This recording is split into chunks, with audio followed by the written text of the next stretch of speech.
దేవునికి మహిమ కలుగునుగాక. మన ప్రభువైన యేసుక్రీస్తు వారి నామమున మీ అందరికీ కూడా నా హృదయపూర్వకమైన వందనాలు, శుభాలు మీకు చెల్లిస్తున్నాను. ప్రియులారా, దేవుడు ఈ చెవులను మనకు ఎందుకు ఇచ్చాడు? అది జ్ఞానులు మాత్రమే గ్రహించగలుగుతారు. చెవులు రెండు, నోరు ఒకటి.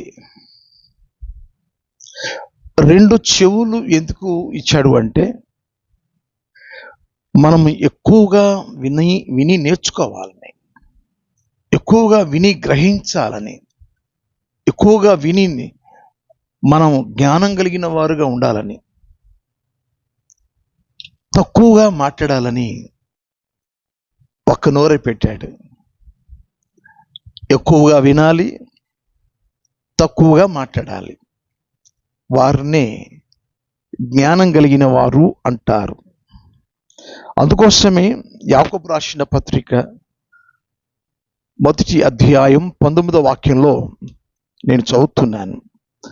నా ప్రియ సహోదరులారా, మీరు ఈ సంగతి ఎరుగుదురు గనుక ప్రతి మనుష్యుడు వినుటకు వేగిరపడువాడును, మాట్లాడుటకు నిదానించువాడును, కోపించుటకు నిదానించువాడునై ఉండవలెను. మనం వినడానికి వేగిరపడాలి, మాట్లాడడానికి నిదానించాలి. ఆతృతగా మాట్లాడకూడదు, నిదానించి మాట్లాడాల. వినడానికి వేగిరపడాలి. ఎవరైనా చెప్పుచున్నప్పుడు, ఏమైనా నేర్చుకోవాల్సిన విషయాలు వారు చెప్పుచున్నప్పుడు శ్రద్ధగా వినాలి. ఈరోజు ప్రియ దేవుని పిల్లలారా, వినుటకు వేగిరపడిన వారే గొప్ప జ్ఞానం కలిగిన వారు అవుతారు. మరొక మాట, యాకోబు రాసిన పత్రిక 1వ అధ్యాయం 22వ వాక్యం, మీరు వినువారు మాత్రమై ఉండి మిమ్మును మీరు మోసపుచ్చుకొనకుండా వాక్య ప్రకారం ప్రవర్తించువారనై ఉండవలెను. చాలా మంది ఎంతకాలం వినమంటారండి, మాకు కూడా మీరు వాక్యానికి అవకాశం ఇస్తే మేము కూడా వాక్యం చెప్తాం అని వారికి వారు ఎంతకాలం కూర్చోవాలి, మేము కూడా వాక్యం చెప్పాలి అని వారికి ఏదో చెప్పాలని ఆశ. విను మాత్రమై ఉండి మన జీవితంలో వినడమే నేర్చుకోవాలి. దానికంటే ప్రాముఖ్యమైనది ఏమిటంటే, మనం మోసపుచ్చుకోకుండా, అంటే నేను కూడా మాట్లాడాలి, దానికి ఏర్పాట్లో ఉన్నవారు ఉంటారు. వినే మనస్తత్వం కలిగి ఆ విన్నది జీవితంలో నెరవేర్చగలిగితే కదా, మీరు మోసపుచ్చుకొనకుండా వాక్య ప్రకారం ప్రవర్తించువారనై ఉండాలి. అదే లూకాసు వార్త 11వ అధ్యాయంలో 28వ వాక్యంలో, వాక్యం వినువారు ధన్యులు, వాక్యం విని ఆ ప్రకారంగా ప్రవర్తించువారు మరీ ధన్యులు. ఈరోజు వినివారు తక్కువైపోయారు. చాలా చోట్ల ఇప్పుడు మనం చూస్తూ ఉంటాం, వినే ఆసక్తి తగ్గిపోతూ ఉంది. వినడానికి మనుషులు ఆసక్తి చూపట్లేదు. నాకు అంతా తెలుసు, నేను కూడా మాట్లాడతాను అని ఏవేవో మాట్లాడేస్తున్నారు. వాక్యం చెప్పడానికి, వాక్యం బోధించడానికి దేవుడు తగిన వారిని దేవుడు ఏర్పాటు చేసుకో ఉన్నాడు. వారికి మాత్రమే మన సమయం ఇవ్వాలి.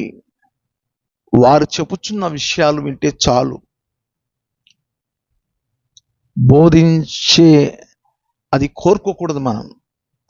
అందుకోసం యాకోబు రాసిన పత్రిక 3వ అధ్యాయం 1-2 వాక్యాల్లో మనం చూస్తాం. బోధించు వారికి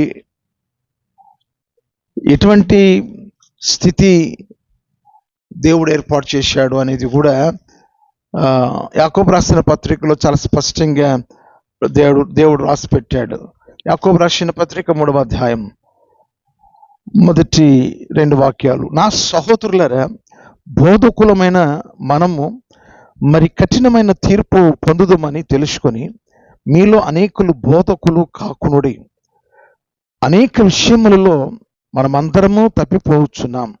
ఎవడైనను మాట యందు తప్పని ఎడల అట్టివాడు లోపము లేనివాడై తన సర్వ శరీరమును స్వాధీనమందుంచుకున్న శక్తి గలవాడగును. అందుకని మీలో అనేకులు బోధకులు కాకుండా మంచిది. కఠినమైన తీర్పు ఉంటుంది. ఈరోజు ఒకసారి మనల్ని మనము స్వపరీక్ష చేసుకోవాలి. ఈ 2 చెవులు ఎక్కువగా విని తక్కువగా మాట్లాడే జీవితాన్ని కలిగి మనం జీవిద్దాం. మత్తయి సువార్త 13వ అధ్యాయం 15 వాక్యంలో వారి చెవులు వినుటకు మందములై ఉన్నవి, వారు వినుటకు విందురు గాని గ్రహింపరు. వాక్యం చెప్పేటప్పుడు ఆసక్తి కానీ, వినాలి అన్న ఆతృత కానీ, అపేక్ష కానీ లేకుండగా వినుట మట్టుకు వింటారు. అంటే విన్నట్టుగా నటిస్తారు కానీ వినరు. తర్వాత జకర్యా గ్రంథం 7వ అధ్యాయం 12వ వాక్యంలో ధర్మశాస్త్రమును పూర్వీకులైన ప్రవక్తల ద్వారా సైన్యములకు అధిపతియగు యెహోవా తన ఆత్మ ప్రేరణ చేత తెలియజేసిన మాటలను తాము వినకుండునట్లు హృదయములను కురువిందము వలె కఠినపరుచుకొనిరి. గనుక సైన్యములకు అధిపతియగు యెహోవా యుద్ధ నుండి మహో ఉగ్రత వారి మీదికి వచ్చాను. దేవుని మాటలు ఆత్మ ప్రేరణ చేత ప్రవక్తల ద్వారా దేవుడు బోధిస్తూ ఉన్నప్పుడు ప్రజలంట విని హృదయంలోకి చేర్చుకోకుండా, లోనికి రానియకుండా కురువిందముల వలె, అంటే సీసం పోసిన కఠినం వలె, సీసం పోయబడిన చెవులు, సీసం పోయబడిన హృదయంలాగా అలా చేసుకున్నారంట. వాళ్ళు గట్టి చెవులు మూసుకుంటారు సరే, గట్టిగా గట్టిగా. అలాగా ప్రవక్త గారట దేవుని ఆత్మ ప్రేరణ చేత దేవుడు మాట్లాడుతూ ఉంటే ఆ మాటలు వినకుండునట్లు వారి హృదయములను కురువిందము వలె, గట్టి ఆ పదార్థం సీసం వలె పోసినట్టుగా వారి హృదయాలను, వారి చెవులను అలా వారు అమర్చుకుంటే వారి మీదికి దేవుని ఉగ్రతను పంపించాడు. ఈరోజు ప్రియ దేవుని పిల్లరా, దేవుని మాటలు మనం శ్రద్ధగా వినాలని, జాగ్రత్తగా వినాలని మనం చూస్తాం. నిర్గమకాండంలో 23వ అధ్యాయం 21వ వాక్యంలో మీరు ఆయన సన్నిధిని జాగ్రత్తగా వినాలి, దేవుని వాక్యాలను జాగ్రత్తగా వినాలని. ద్వితీయోపదేశకాండం 12వ అధ్యాయం 28వ వాక్యంలో ఆయన మాటలన్నిటిని జాగ్రత్తగా వినాలి అని. ద్వితీయోపదేశకాండం 18వ అధ్యాయం 16వ వాక్యంలో ఆయన మాట జాగ్రత్తగా వినాలని 3 పర్యాయాలు జాగ్రత్తగా ఆయన మాటలు వినాలి అని ఉంది. రెండవదిగా ఈ ద్వితీయోపదేశకాండం 28వ అధ్యాయం మొదటి వాక్యంలో శ్రద్ధగా ఆయన మాటలు వినాలని అక్కడ ఉంది. జాగ్రత్తగా వినాలి, శ్రద్ధగా వినాలి ఆయన మాటలను. మూడవదిగా మార్కు సువార్త 12వ అధ్యాయం 37వ వాక్యంలో ఆయన వాక్యమునట సామాన్య జనులు సంతోషముగా వినిరి. ఎలా వినాలి? ఆయన మాటలను సంతోషంగా వినాలి. ఎంతసేపు వినాలి? చాలామంది దైవ సేవకులు టైం ఇస్తారు. మీకు 1/2 అవర్ ఇస్తున్నామండి, మీకు 40 మినిట్స్ ఇస్తున్నాం, మీకు 1 అవర్ సమయం ఇస్తున్నాం అని సమయాన్ని కేటాయిస్తుంటారు. అటువంటి పరిస్థితుల్లో ఎంతసేపు వర్తమానం చెప్పాలి? ఒకసారి వినండి. గతంలో అంటే మాకంటే పెద్దవారు మంచి ప్రసంగికులు ఒక మాట చెప్పారు. అదేంటంటే, ప్రసంగం అంట అర్ధగంట అంటే ప్రసంగం ముద్దంట. అర్ధగంట ప్రసంగం ముద్దు. 45 నిమిషాల ప్రసంగం హద్దు. అరగంట ప్రసంగం ముద్దు, 45 నిమిషాల ప్రసంగం హద్దు. గంట ప్రసంగం వద్దనే వద్దు, గంట వద్దు. అరగంట ముద్దు, 45 నిమిషాలు హద్దు. అంటే తర్వాత వినలేరా? ఎక్కువగా ఒకవేళ గంట, గంటన్నర, లేకపోతే ఒక్కోసారి 2 గంటలు, ఒకసారి అధిగమిస్తుంది 2 గంటలు కూడా దాటి చెప్తా ఉంటారు. దానికి ఏమైనా సమయం ఉందా అంటే, మనము నిర్ణయించుకున్న సమయంలో అరగంట వర్తమానం అండి, 40 నిమిషాలు లేక 45 నిమిషాలు, గంట. అయితే మనము కొండ మీది ప్రసంగాన్ని చూస్తాం. మనం మత్తయి సువార్త 5వ అధ్యాయం మొదలుకొని 7వ అధ్యాయం 3 అధ్యాయాల ప్రసంగాన్ని మనం చూస్తే ఎంత సమయం పట్టిందో కదా, చాలా సమయం. పౌలు గారు మరునాడు వెళ్ళనై ఉండి అపోస్తల కార్యముల గ్రంథం 20వ అధ్యాయం 7వ వాక్యంలో వారితో ప్రసంగించుచు అర్ధరాత్రి వరకు విస్తరించి మాట్లాడుచుండెను. అంటే పరిశుద్ధాత్మ ఆధీనంలోకి వెళ్ళిపోయి పరిశుద్ధులు మనతో వర్తమానం అందించుచున్నప్పుడు ప్రారంభం నుండి చివరి వరకు ఆ ప్రసంగంలో సంపూర్ణత ఉంటుంది. పరిశుద్ధాత్మ దేవుడు మాట్లాడించే కొలదిగా సమయము వెళుతూ ఉంటుంది. విస్తరించి వాక్యం మాట్లాడుతున్నాడట. అదే మనమైతే పొద్దాక టైం వైపు చూస్తూ ఉంటాం. ఇంకెంతసేపు అంటే అండి, ఇంకెంతసేపు ఏంటి వాక్యం? సిగ్నల్ ఇవ్వండి ఆ చెప్పే పాస్టర్ గారికి. సమయం అయిపోతా ఉంది, సమయం అయిపోతా ఉంది. పౌలు గారట ప్రయాణం ఉంది, అయినప్పటికీ పరిశుద్ధాత్మ దేవుడు విస్తరించి వాక్యము, ప్రసంగము విస్తరించి మాట్లాడుతున్నట్టుగా మనకు కనబడుతుంది. పరిశుద్ధాత్మ దేవుడు ఒక్కోసారి సంఘ ఎదుగుదల కొరకు, సంఘ క్షేమం కొరకు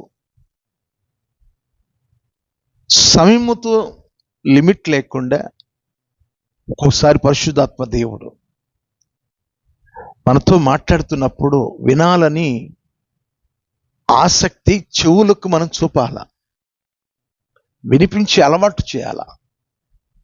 ఎంతసేపు వినాలండి? అరగంట ముద్దండి, 45 నిమిషాలు అద్దు అండి, గంట వద్దనే వద్దండి. అది ఎవరు ఆ నినాదాన్ని ఏర్పాటు చేశారు అంటే, సంఘ కాపరి సంఘంలో వాక్యము బిడలతో, ఆత్మీయ పిల్లలతో మాట్లాడితే ఎవరు ఆటంకం పరచరు, కానీ ఇతర చోట్ల అది సరిపోవచ్చు. కానీ ఆత్మీయ బిడ్డలతో వర్తమానం చెప్పినప్పుడు అద్దులు ఉండవు. పరిశుద్ధాత్మ దేవుడు చెప్పే కొలదిగా ఆ విషయాలను సంఘంలో నేర్పిస్తూ ఉంటాడు. కాబట్టి రాజకుమార్ పాష గారు అరగంట ముద్దన్నాడండి, 45 నిమిషాలు వద్దన్నాడండి, అసలు గంట వద్దన్నాడండి అంటే సంఘంలో కాదు, బయట ప్రసంగికులుగా వెళుచున్నప్పుడు వాళ్ళు హద్దు ఇస్తారు. మీకు 40 నిమిషాలండి, మీ వెనుక ఉన్నారండి వర్తమానికులు, కాబట్టి మీకు ఇంత సమయం ఇస్తున్నామని వాళ్ళు చెప్తారు. ఆ సందర్భంలో వచ్చింది అది. ఈరోజు ప్రియ దేవుని పిల్లలారా, అక్కడక్కడ పోలీస్ స్టేషన్లో, న్యాయస్థానాల్లో చెడు వినకు అంటే 3 కోతులు ఉంటాయి కదా, వినకు అనగానే ఒక కోతి ఇట్లా ఉంటుంది. చెడు మాట్లాడుకు అంటే ఇట్లా ఉంటుంది ఒక కోతి. తర్వాత చెడును చూడకు. కాబట్టి మనం మన టాపిక్లో చెడును మనం వినకూడదు. చెడును మనం వినకూడదు. ఏమి వినాలి అది చెప్తాను. ఏమి వినాలి? వినకనే పాతాళంలో ధనవంతుడు యాతన పడుతున్నాడు. వినలా. ఏమి వినాలి? అది వినకనే ధనవంతుడు అగ్ని జ్వాలల మధ్య యాతన పడుతున్నాడు. ఈరోజు ఏమి వినాలి? దేవుని రాజ్యాన్ని గురించి, దేవుని రాజ్యాన్ని చేర్చే ప్రభుల వారి గురించి, దేవుని రాజ్యాన్ని గురించిన దేవుని సువార్త, రాజ్య సువార్త మనం వినాలి. అది వినకనే ఏమయ్యాడు? నరకంలో పడి, అగ్నిగుండంలో పడి, నరకాగ్నిలో మలమలలాడుతున్నాడు. లూకాసువార్త 16వ అధ్యాయం 29వ వాక్యంలో, అందుకు అబ్రహాము, వారి యొద్ద మోషేయు ప్రవక్తలను ఉన్నారు, వారి మాటలు వినవలెను. అది దైవ సేవకులు ఎప్పుడు వాక్యం చెప్పినా చక్కగా వినాలి, శ్రద్ధగా వినాలి, వినమ్రతో, వినయముతో, విధేయతతో, చక్కగా భయభక్తులతో వినాలి. వినకనే ఆ ధనవంతుడు తన ఇష్టానుసారంగా జీవిస్తూ వాక్యం వినలా. ఏమైపోయాడు? అగ్నిగుండంలో చేరాడు. నాకు ఒక 5గురు సహోదరులు ఉన్నారు. ఇక్కడ నేను ఏ స్థితిలో ఉన్నాను వారికి తెలియచేయాలి, లాజర్ను పంపించు అని విన్నవించుకుంటాడు. లాజరు వారి దగ్గరికి పోవడానికి వీలు పడదు. అక్కడ మోషేయు ప్రవక్తలు అక్కడ వాక్యం చెప్పడానికి అక్కడ ఉన్నారు. ఎందుకు ఈనాడు దైవ సేవకులు రాత్రనక పగలనక వాక్యం ఎందుకు చెప్తున్నారు? సోషల్ మీడియాలో, యూట్యూబ్ ద్వారా, ఫేస్బుక్ ద్వారా, ఎన్ని మాధ్యమాలు ఉన్నాయో అన్నిటి ద్వారా దేవుడు వర్తమానాలు వినిపిస్తున్నాడు. టీవీ ద్వారా, ముఖాముఖిగా, వేదికల మీద, ఉద్యోగ సభలలో, దండయాత్రల్లో చర్చిలలో, వీధి కూడికలలో, కృతజ్ఞత కూడికలలో ఎందుకు వాక్యాలు చెప్తున్నారు? కారణం ఏంటంటే వారి మాటల్లో క్రీస్తు మీకు రక్షణ ఇవ్వాలని, క్రీస్తు ప్రభువుల వారి దగ్గరకు వచ్చి మీ పాపాలు ఒప్పుకోవాలని, మీరు రక్షణ పొందాలన్న ఉద్దేశంతో లక్షలాది రూపాయలు పెట్టుకొని, ఖర్చు పెట్టుకొని 3 రోజులు 5 రోజులు సువార్త సభలు లక్షలాది రూపాయలతో చూసారా? ఎందుకు ఇన్ని లక్షల రూపాయలు ఖర్చు పెట్టి చెప్తున్నారు వర్తమానాలు అంటే పరలోక రాజ్యానికి చేరుకోవడానికి. అపోస్తుల కార్యముల గ్రంథంలో 10వ అధ్యాయం 22వ వాక్యంలో యొప్పేలో ఉన్న మరి దైవ సేవకులు అపోస్తులుడైన పేతురు గారి దగ్గరికి వెళ్ళమని కొర్నేలి అనే ఆ దాసునితో దేవదూత దేవుని అనుగ్రహం చేత చెప్పబడినప్పుడు వారు పేతురు గారి దగ్గరికి చేరుకున్నారు. ఆ 3 దాసులు వారు ఏం చెప్తున్నారో నేను చదువుతున్నాను. అపోస్తుల కార్యముల గ్రంథం 10వ అధ్యాయం 22వ వాక్యం. అందుకు వారు, నీతిమంతుడును దేవునికి భయపడువాడును యూదా జనులందరి వలన మంచి పేరు పొందిన వాడినైన శతాధిపతియగు కొర్నేలి అను ఒక మనుష్యుడున్నాడు. అతడు నిన్ను తన ఇంటికి పిలువనంపించి నీవు చెప్పు మాటలను వినవలనని.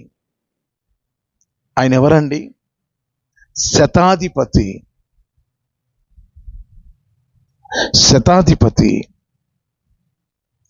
దేవదూత చేత బోధింపబడినప్పుడు దైవ సేవకుని పిలిపించుకొని ఆ సేవకుడు ఏది చెప్తే అది నీవు వినాలి.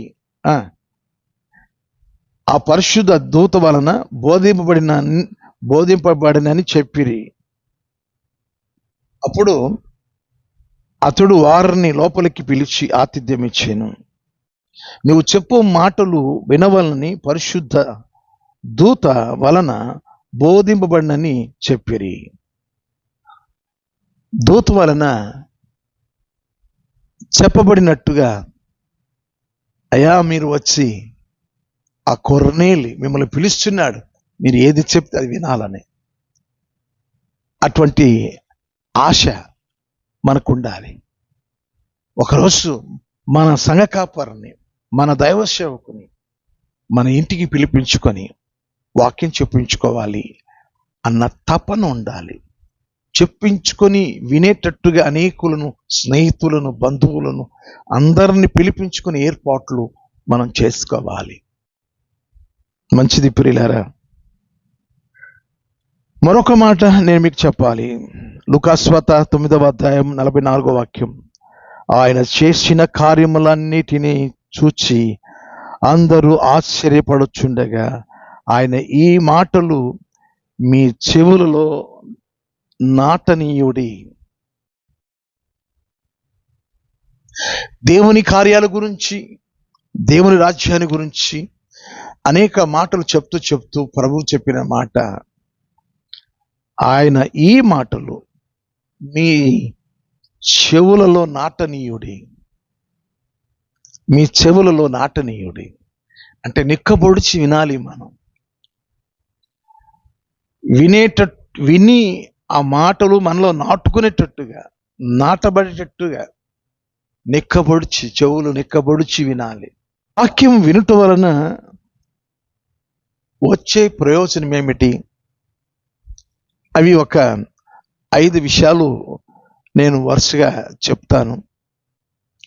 వాక్యం వినుట వలన ఏంటి ప్రయోజనం ఏంటి? దేవుడు ఈ 2 చెవులను ఎక్కువగా వినాలని కదా చెప్పాడు. వినుట వలన వచ్చే మేలులు, ఆశీర్వాదాలు, ప్రయోజనాలు ఏంటి? 1 రోమీయులకు రాసిన పత్రిక 10వ అధ్యాయం 7వ వాక్యంలో, కాగా వినుట వలన విశ్వాసము కలుగును, క్రీస్తుని గూర్చిన మాట వలన కలుగును. వినుట వలన ఏమొస్తుందంటే విశ్వాసం కలుగుతుంది. చాలామంది ప్రభువుని గురించి మనకు బోధిస్తున్నప్పుడు మన ఉన్న స్థితిలో ఆ మాటలు విన్నప్పుడు నన్ను కూడా బాగు చేస్తాడు కదా, నన్ను కూడా కనికరిస్తాడు కదా, పాపిన నన్ను కూడా రక్షిస్తాడు కదా, నా బీద స్థితి నుంచి, నా లేమి స్థితిలోంచి, నా యొక్క శ్రమలో, నా బాధలో, నా కష్టంలో నన్ను కనికరిస్తాడు కదా అన్న విశ్వాసం, క్రీస్తుని గురించి చెప్పబడిన మాటలు వలన విశ్వాసం కలుగుతుంది. నంబర్ 1, వినటం వలన దేవుని మీద మనకు విశ్వాసం కలుగుతుంది. రెండవది, యెహోషువ గ్రంథంలో 2వ అధ్యాయంలో 11వ వాక్యం, మేము వినినప్పుడు మా గుండెలు కరిగిపోయాను. మీ దేవుడిని యెహోవా పైన ఆకాశమందును క్రింది భూమి అందును దేవుడే. మీ ఎదుట ఎట్టి మనుషులకైనను ధైర్యం ఏమాత్రము ఉండదు. ఈమె ఒక వేశ్య, ఆమె పేరు రాహాబు. రాహాబు వేశ్య దేవుని గురించి విన్నప్పుడు మా గుండెలు కరిగినని దేవుని పిల్లలకు సాక్ష్యం ఇస్తుంది. అవును,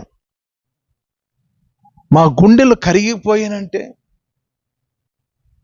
అంటే అంతకుముందు ఆమె హృదయం వ్యభిచారపు హృదయం.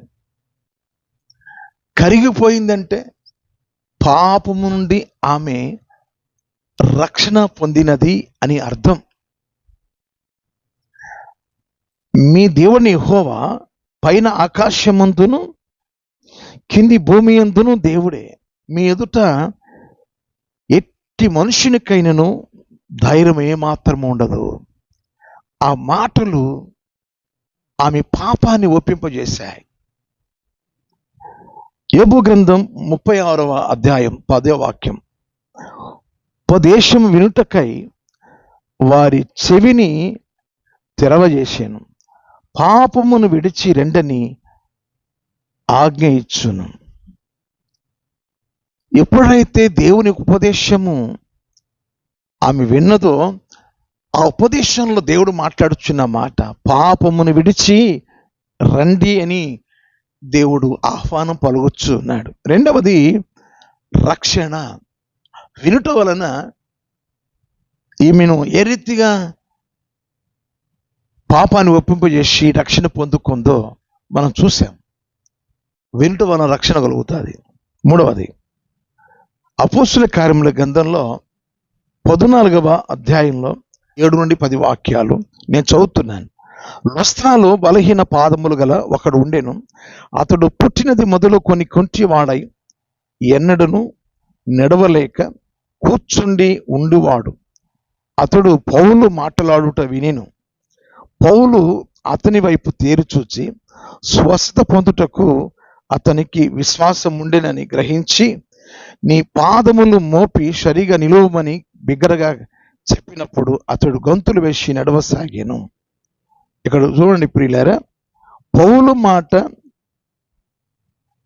మాట అతడు వింటున్నాడట.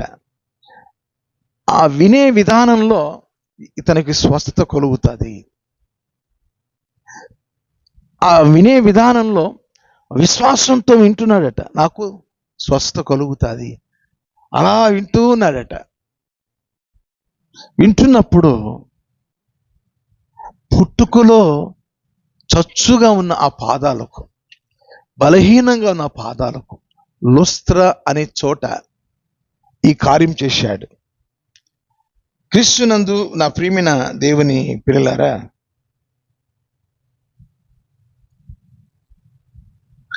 లుస్త్ర అనే చోట చచ్చుబడిపోయిన ఆ పాదాలు లేచి నడవమని చెప్పగా పౌలు గారు ఎప్పుడైతే ఆ వ్యక్తితో చెప్పాడో అతడు బిగ్గరగా కేక వేసి గొంతులు వేస్తున్నాడట.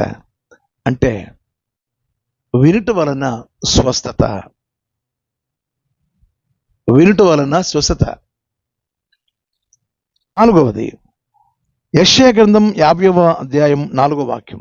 శిష్యులు వినున్నట్లుగా నేను వినుటకై ఆయన ప్రతి ఉదయం నాకు వినుబుద్ధి పుట్టించుచున్నాడు. దేవుడు ఒక శిష్యుడు ఏ రీతిగా నేర్చుకుంటాడో ఆ నేర్చుకునే వినుబుద్ధి ప్రతి ఉదయం నా వినే ఆ వినుబుద్ధి దేవుడు దయచేసి ఉన్నాడు. వినడానికి వినే బుద్ధి కావాలి. చాలామంది అల్లరి చేస్తున్నా పట్టించుకోరు. వాక్యం చెప్తున్నాడు దైవజనుడు, ఏంటి అల్లరి చేస్తున్నాడు పక్కన మాట్లాడరు. కానీ వినుబుద్ధి అనేది దేవుడు ఇచ్చేది. అది శిష్యుడు ఏ రీతిగా విని నేర్చుకొని తన ఆత్మీయ జీవితంలో శక్తివంతంగా దేవుని సేవలో వాడబడడానికి ఆ వినుబుద్ధి దేవుడు మనకిస్తాడు. 5వది ప్రసంగంధం 7వ అధ్యాయం 5వ వాక్యంలో బుద్ధిహీనుల పాటలు వినుట కంటే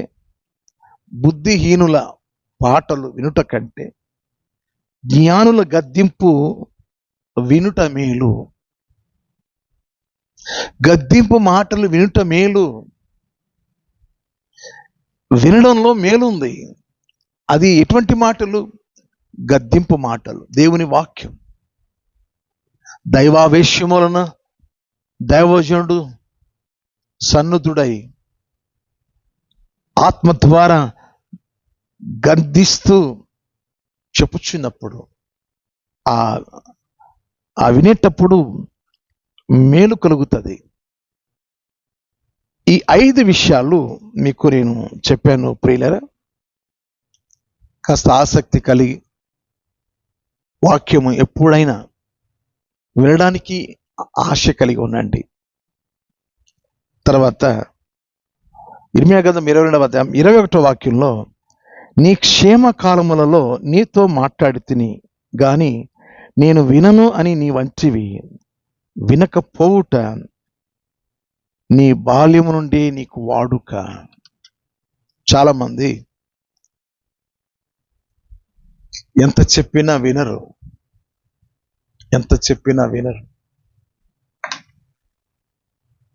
హెచ్కేల్ గ్రంథంలో 2వ అధ్యాయంలో 5, 6, 7 వాక్యాల్లో ఈ ప్రజలు, తిరుగుబాటు చేసే ప్రజలు బ్రహ్మదండి చెట్ల వంటి వారు, ముళ్ళ తుప్పల వంటి వారు, తేలు వంటి వారు. వారు వినకపోయినా నేను చెప్పిన మాట వారికి చెప్పు అని దేవుడు హెచ్కేలుతో చెప్పాడు. దైవ సేవకులు మీరు వినకపోయినా వారు చెప్తూనే ఉంటారు. కానీ క్షేమకాలంలో నేను నీతో మాట్లాడుతుని వినను అని నీ వంటివి వినకపోవుట నీకు బాల్యము నుండే నీకు వాడుక. ప్రియ దేవుని పిల్లలారా, దేవుని మాటలు మనం వినాలి. దేవుని మాటలు వినడం వలన మన జీవితాల్లో ఎంతగా ప్రయోజనం ఉందో నేను మీకు చూపించాను. ఈ అంచె దినాలలో చాలామంది స్థిరంగా ఒక చర్చిలో ఉండి ఒక ఆత్మీయమైన దైవ సేవకుని దగ్గర బలపడి రాకడ కొరకు ఆయత్తపడే ఆ ఎదురు చూపులు లేక ఎట్లా తయారవుతున్నారో చెప్పబడి ఉంది ప్రియులారా.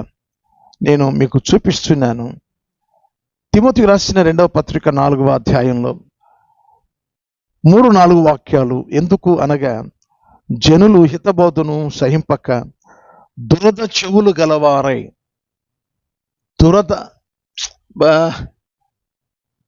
ఎప్పుడు చూసినా ఈ మాటలు, ఎత్తి పొడుపు మాటలు, ఎప్పుడు చూసిన కోపంతో వాక్యం చెప్తాడైనా, ఎంతసేపటి గద్దింపులు, ఎంతసేపటికి హెచ్చరికలు, ఎంతసేపటికి కఠినంగా బోధిస్తూ ఉంటాడు. కాబట్టి దురద చెవులు కలిగిన వారై తమ స్వకీయ దురాశలకు అనుకూలమైన బోధకులను తమ కొరకు పోగు చేసుకొని, మనం ఎంతకాలం వింటాం ఈ కఠినమైన మాటలు, ఖండించే మాటలు, బుద్ధి చెప్పే మాటలు? ఎంతసేపు? మనకు అవసరం లేదు.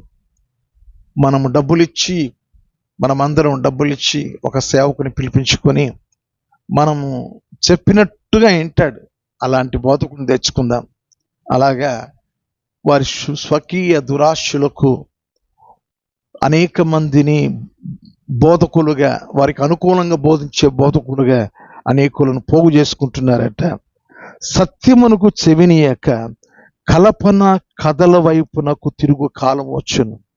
అది కల్పన కథలు, కామెడీ మాటలు, తీయని మాటలు కదా, పిట్ట కథలు, ఏదో కథ చెప్పాలా, ఏదో కథ చెప్పి రక్తి కట్టించాలా. పౌలు గారు తను ఎలా బోధించేవాడో నేను చదువుతున్నాను. కొరింథీయులకు రాసిన మొదటి పత్రిక 2వ అధ్యాయంలో నేను కొన్ని మాటలు మీకు నేను చదివి వినిపిస్తున్నాను. ఆయన ఎలా బోధించేవాడు అంటే నేను చదువుతున్నాను ప్రియులారా, కొద్దిగా మనసు పెట్టి వినండి. 4-5 వాక్యాలు చదువుతున్నాను. కొరింథీయులకు రాసిన మొదటి పత్రిక 2వ అధ్యాయం 4-5 వాక్యాలు. మీ విశ్వాసము మనుషుల జ్ఞానమును ఆధారము చేసి కొనక దేవుని శక్తిని ఆధారం చేసుకుని ఉండవాలని నేను మాట్లాడినను సువార్త ప్రకటించినను జ్ఞానయుక్తమైన తీయని మాటలను వినియోగింపక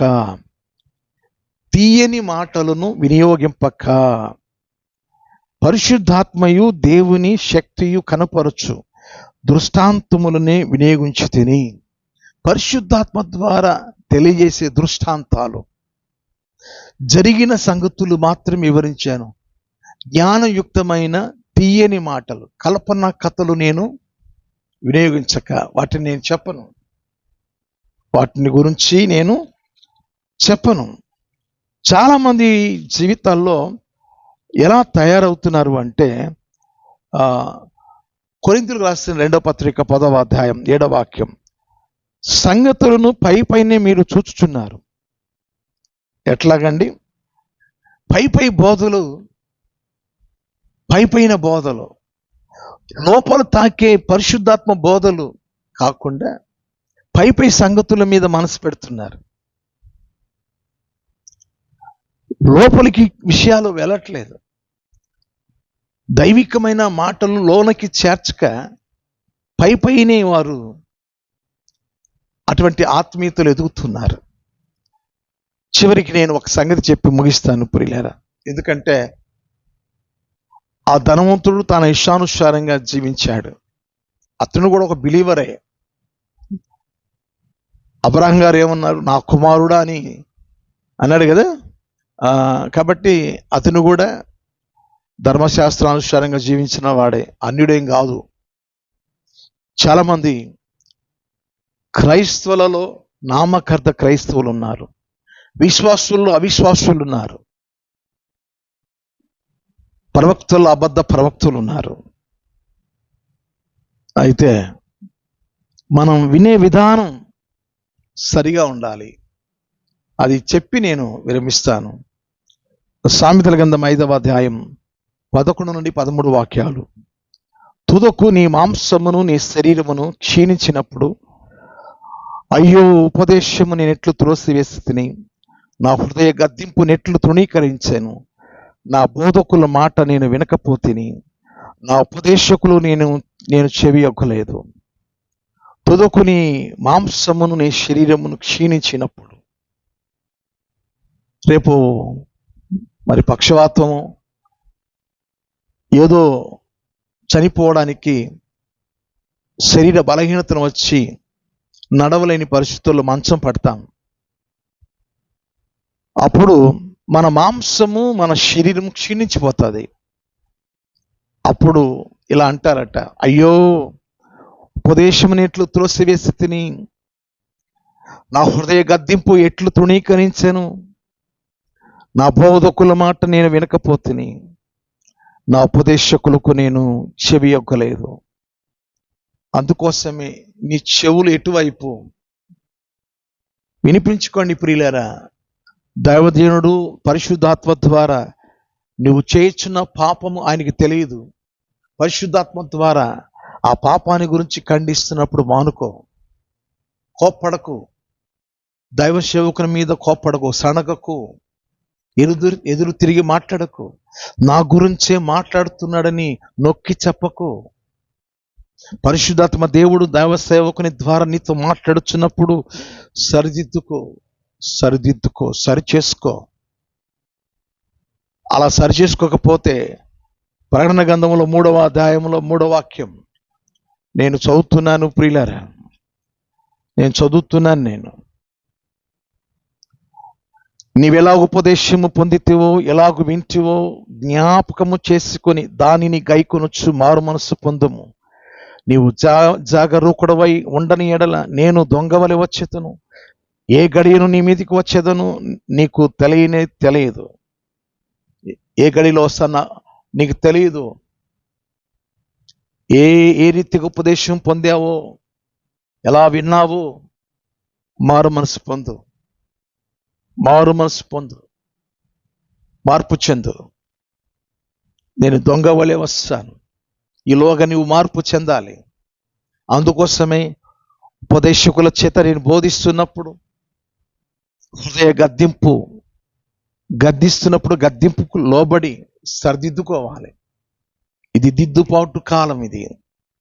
ఇది దిద్దుబాటు కాలం.